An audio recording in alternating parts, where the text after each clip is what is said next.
Today we're going to talk about the school's cafeterias and why they should be the front line in policy change. Here's a beautiful article, opinion on Guardian today. The writer says across the country, millions of children are returning to school with the promise that school lunch will be great again. For the Trump administration, this means adding salt, fat, and sugar to the every same school lunches the Obama administration worked to make healthier. So this program actually was started by Obama administration, but not everyone suggests or agrees that yielding to the concern of big food lobbyists is the path to school lunch greatness, including the coalition of states and advocacy organizations that sued the Trump administration over rollback of school lunch standards, as well as a growing number of parents who want schools to do more than just reheat frozen food manufactured in faraway factories. Yet cutting ties with big food is no easy task for cash-strapped schools. Many lack basic culinary equipment such as knives and cutting boards, while others struggle to recruit and retain enough part-time workers to keep kitchens staffed. We need to invest in the National School Lunch Program, which is called NSLP, and the hundreds of thousands of cafeteria workers who feed the nation's children by empowering them to make meals from scratch using nutritions locally sourced ingredients. The writer says that she has spent the last 8 years visiting school kitchens and cafeterias, interviewing those workers and partnering with activists in the movement to bring real food to American public schools.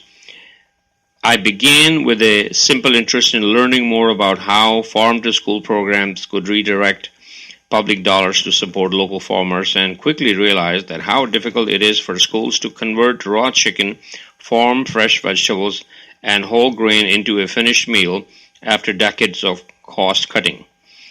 For over 70 years, not-for-profit NSLP has been forced to operate as a self-sustaining business, relying on lunch ladies' willingness to work for extremely low wages was the primary strategy for containing costs until the late 1960s, when schools increasingly mechanized, privatized, and commercialized school lunch in order to rapidly expand the NSLP to urban and rural schools that has been systematically excluded from the program.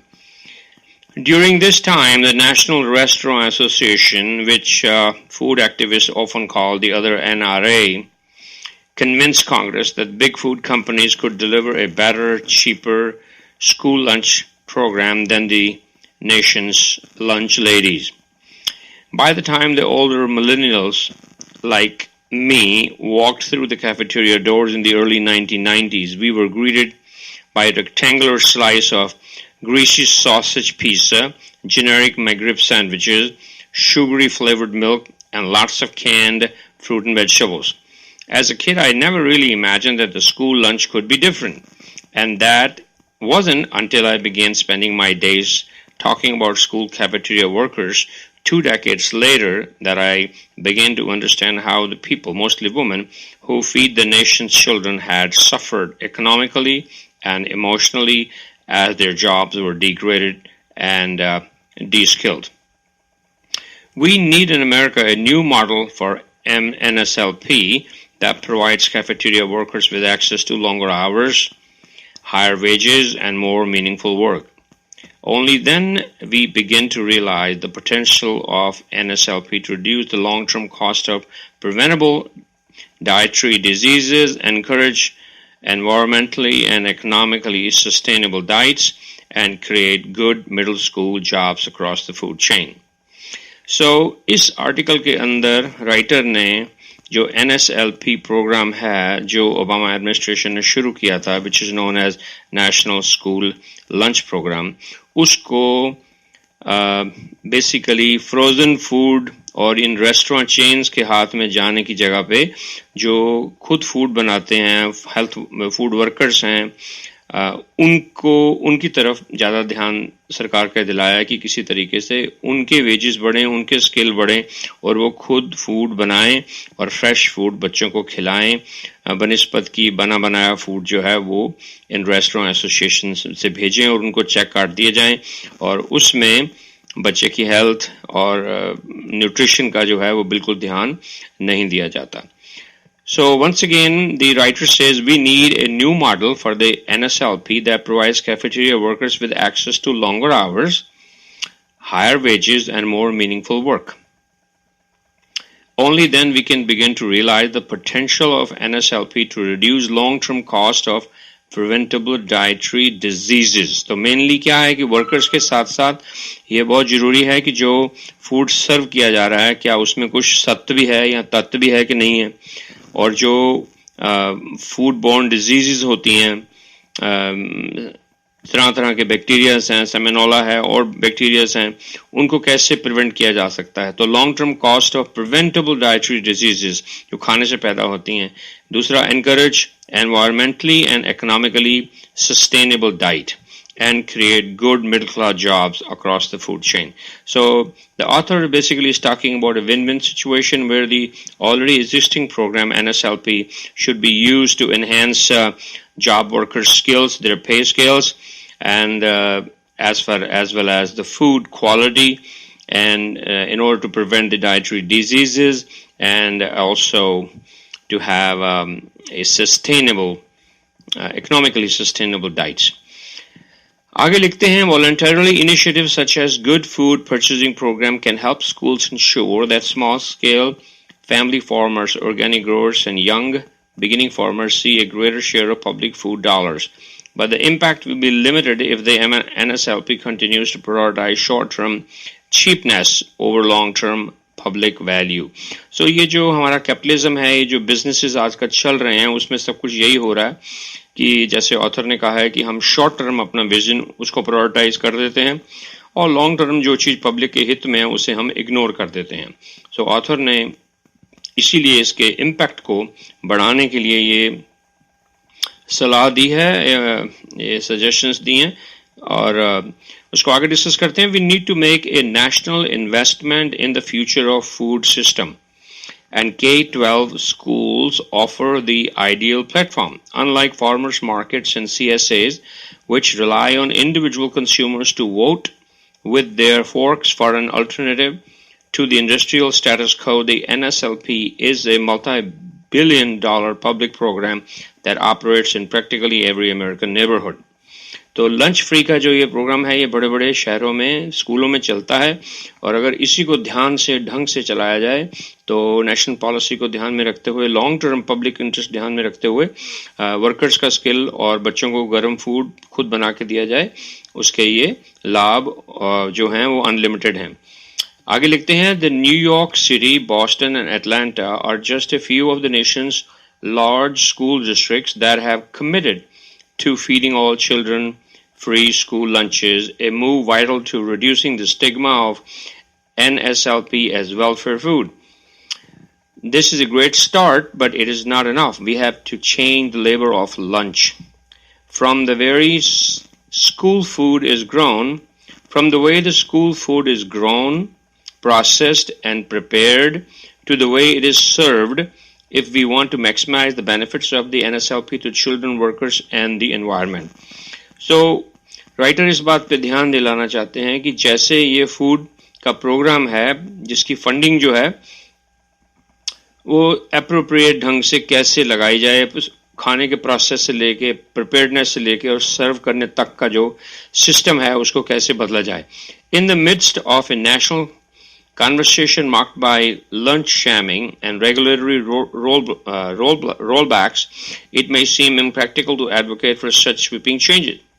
But the imperative to advance a bold, holistic set of school lunch reforms holds more promise than ever. According to recent report from the U.S. Department of Agriculture, participation in the NSLP is actually the highest in schools that serve the healthiest of food. The best way to make school lunch great for all children is to build a movement, a local, state, and national scales to transform the NSLP into a program that dishes up real food and real jobs in all American communities. The writer is Jennifer E. Gades. She's an assistant professor at the Department of Civil Society and Community Studies at the University of Wisconsin-Madison and the author of forthcoming book, The Labor of Lunch, Why We Need Real Food and Real Jobs in American Public Schools. So, इस commentary के साथ मैं बिल्कुल सहमत हूँ. जो बना बनाया फूड, जो फ्री कुक्ड फूड, जो बड़े बड़े रेस्टोरेंट उस गवर्नमेंट के जो डॉलर्स हैं उसको लेके और वो बच्चों को खिला रहे हैं, उसमें बच्चों को ना तो प्योर न्यूट्रिशन मिल रहा है, ना वो जो सर्व कर रहे हैं, ना उनके पास कोई स्किल बढ़ रहा है. वो बना बनाया खाना गर्म करके बच्चों को आगे रख देते हैं. और इससे जो डाइट से जो डिजीजेस गर्म फूड ना होने से या उसको सिर्फ पैक्ड फूड से जो डिजीज होती हैं उसको प्रिवेंट नहीं किया जा सकता. तो बच्चों के पेट खराब हो सकते हैं, बच्चों के दांत खराब हो सकते हैं, उनके बाकी अंगों को हो सकता है कि प्योर न्यूट्रिशन नहीं मिले. सो राइटर का एक बहुत वैलिड पॉइंट है कि उन डॉलर्स को सही ढंग से इस्तेमाल करना चाहिए. जब ऑलरेडी हम इतने बड़े पैमाने पर फ्री लंच इतने सारे स्कूलों को दे रहे हैं तो उसको सकारात्मक तरीके से, पॉजिटिव तरीके से देखना चाहिए ताकि वहाँ उन वर्कर्स को जहाँ ट्रेनिंग मिले वहाँ बच्चों को गर्म फूड बिल्कुल वहीं प्रिपेयर करा के खिलाया जाए ताकि बच्चों की सेहत भी अच्छी रहे और उस डॉलर का बेस्ट यूज भी हो सके. और रेस्टोरेंट चेन्स जो डॉलर गवर्नमेंट से लेके और प्री पैक्ड फूड बच्चों को खिलाते हैं उनको ये डॉलर लेके और स्मॉल स्केल फार्मर्स एंड उन वर्कर्स को दिए जाएं जो वैसे भी वहाँ होते हैं, सर्व करते हैं, लेकिन उन्हें ना तो कोई स्किल की एनहांसमेंट होती है और ना ही वो सही ढंग से बच्चों को कुछ चीज़ खिला सकते हैं. तो I think it's a very valid point. वैसे भी हमारे बुजुर्ग घरों में कहते थे कि तवे से उतरी हुई आप गर्म रोटी चाहे आप किसी भी साग सब्जी के साथ खाएं पर गर्म हो तो आप सारी उम्र बीमार नहीं होते. और हमने अपने घरों में देखा है, हमारे जो पुराने बुजुर्ग थे कोई 80-90-100 साल से कम जिया नहीं है और इन दिनों में कोई मल्टीविटामिन्स या किसी किस्म का इस तरह का शोशा या इस तरह का रिवाज नहीं होता था कि मुझे ये खाना है, मुझे ये कमी है. और इस तरह के विटामिन्स के नाम भी नहीं थे, इतनी रिसर्च नहीं हुई थी, पर वो हट्टे कट्टे लंबे चौड़े हर तरह से जूझते, हंसते खेलते और सदा खुश रहने वाले मनुष्य थे. सो जो बुजुर्गों का कहना है वो बिल्कुल ठीक है.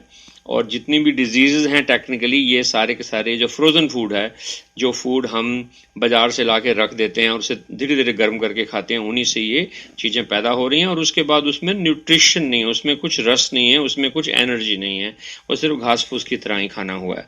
सो बच्चों के अगर हम ये संभाल लेते हैं जिन्होंने आगे जाके हमारी लीडरशिप संभालनी है तो हम समझेंगे कि ये प्रोग्राम NSLP जो है इसका वर्थ है. और जहाँ ऑलरेडी ये प्रोग्राम इन प्रैक्टिस है तो उसको और बढ़िया क्यों ना बनाया जाए. बहुत अच्छी डिस्कशन लगी मुझे. कल अगले हफ्ते या कल फिर आपसे मुलाकात होगी एक नए सब्जेक्ट के साथ. तब तक के लिए आगे दीजिए. नमस्कार, सत श्री अकाल.